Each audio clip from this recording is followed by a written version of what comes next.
One of the major enhancements in the latest release of OpenBridge Modeler is the new Deck Breakbacks feature. To avoid sharp corners and ease construction, corners can now be squared off normal to the edge of the deck, and a cut or addition is made to the deck to create the breakback detail. Implementation of breakbacks is flexible and they can be applied with any skew angle. 4 breakback parameters are introduced, one for each corner of the deck, namely left start, left hand, and right hand. And the approach slab has its own set of breakback parameters at the start and left right. And using the sync with deck option in the place approach slab dialog, breakbacks can be applied automatically to the approach slabs. Currently, deck breakbacks are applicable to beam slab and RC slab type bridges in OpenBridge Modeler, but not to advanced deck, cast-in-place concrete box, or segmental type bridges. To show how breakbacks can be defined for decks in OpenBridge Modeler, I added a new bridge and placed the support lines. To add the deck, I will start by clicking on the Place Deck button. In the first section of this dialog, I need to specify the template name, offsets if there are any, mark add constraints if necessary, and set this as the analytical deck. Deck breakbacks are here in the second section, and there is one property for each corner. This first support line will mark the start of the deck, the second support line is where the deck will end. And looking in the up station direction, here stationing increases left to right. The left side of the deck will be above the alignments, and the right side will be below the alignment. So the left start breakback will be here, right start here, left hand here, and right hand over here. Initially, I will create the deck with all 4 breakbacks set to 2 feet. Deck material is already specified. Now I can continue selecting the support lines at the start and end. And the deck is placed with 2 feet breakbacks at all corners. Each breakback is perpendicular to the edge of the deck, and the distance from the edge to the point where the breakback meets the support line is 2 feet. This side has a fill to create the breakback, and the other a cut, and another cut and fill at the end of the deck. At any stage of modeling, the breakback distances can be modified through the Properties dialog. I will increase the breakbacks on the left side to 8 feet, and those on the right to 12 feet to make them easier to see. And all 4 corners will be updated one by one.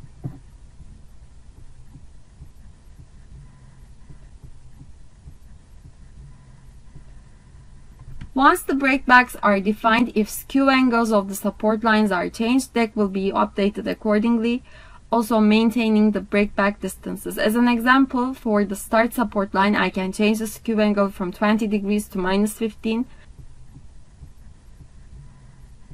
and for the end support line to 30.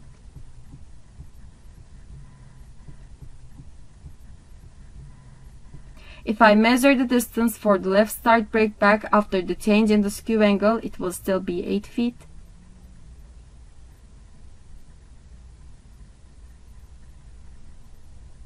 If the deck width is set to vary over the length of bridge, the breakbacks will be updated to remain perpendicular to the edges of the deck, also keeping the distances the same.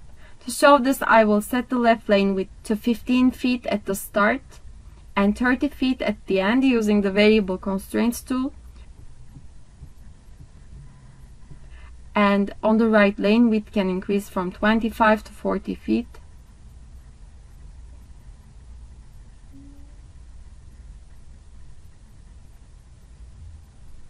So here, when I measure the distance at left start, I will still find 8 feet and breakbacks will still be perpendicular to the edges.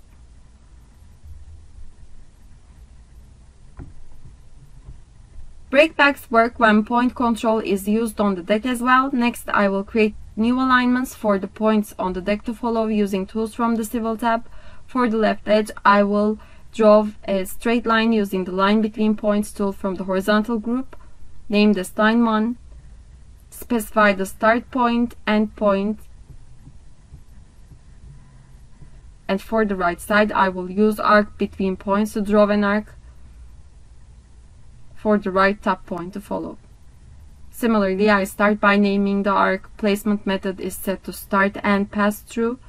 I accept this and select the start point, end point, and through point for the arc.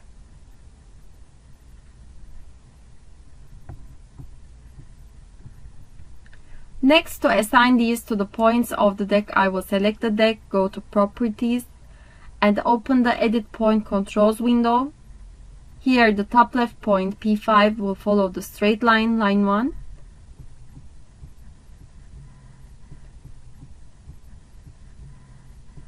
Direction will be horizontal, then I click Select and choose line 1. I will repeat the same for the right side. For P1 to follow the arc, I will set direction to horizontal and select arc 1. After clicking Apply, deck is updated to follow the alignments.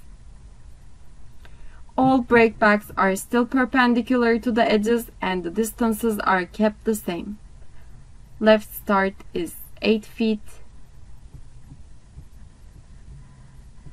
and right end is still 12 feet.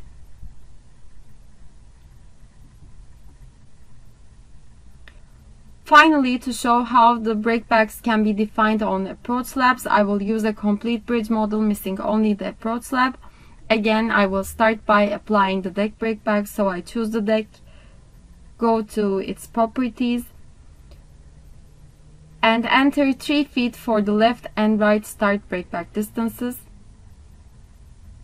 And deck will be updated with the breakbacks at its start.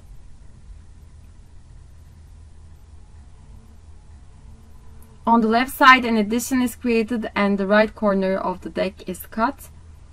Before adding the approach slab, I will hide the beam and haunch levels from view 1 to make the deck lines easier to see. So I go to Level Display, and here I will turn off OBM haunch and OBM girder concrete. The first step of placing the approach slab will be placing its reference line. I click on the Place Approach Reference Line button.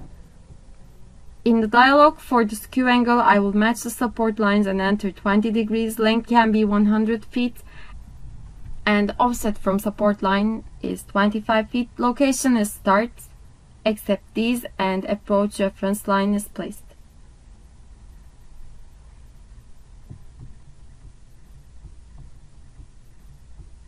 Next, I will click on the Place Approach Slab button. Again, location will be start, and I will check the sync with deck option. So the approach slab will match the properties of the deck, and breakbacks at its end will be applied automatically in line with the deck breakback assignments. After selecting the approach slab material name, I left click to continue, and the approach slab is placed to match the breakbacks at the start of the deck. So where the deck has an addition, the approach slab has a cut, and where the deck has a cut, the approach slab is filled. Since the approach slab is synced with the deck, if the deck breakback distances are modified on the side adjacent with the approach slab, the same changes will be applied to the approach slab as well. So for the deck, I set the left start and right start breakback distances to 6 feet. And breakback distances at the end of the approach slab will be updated automatically. Now, if I check the approach slab properties, the left end and right end breakback distances will be 6 feet, and they are both grayed out due to being synced with the deck. Start breakback parameters are active for editing. At any point, it is possible to break the sync with the deck by setting the sync with deck property to false. Also, a gap between the approach slab and deck can be introduced by modifying the end station offset for the approach slab. When I change it here, a 1-inch gap will form between the two elements.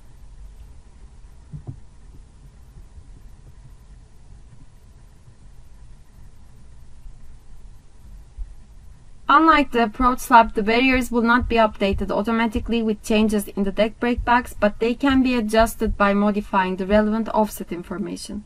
To adjust the right barrier, I will first measure the distance from the corner of the barrier to the corner of the deck, using the Measure Distance tool from the pop-ups menu,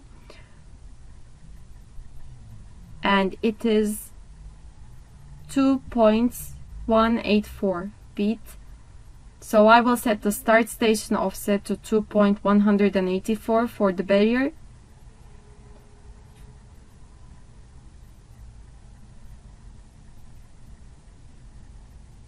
And also change the end cut orientation to normal to path instead of follow skew.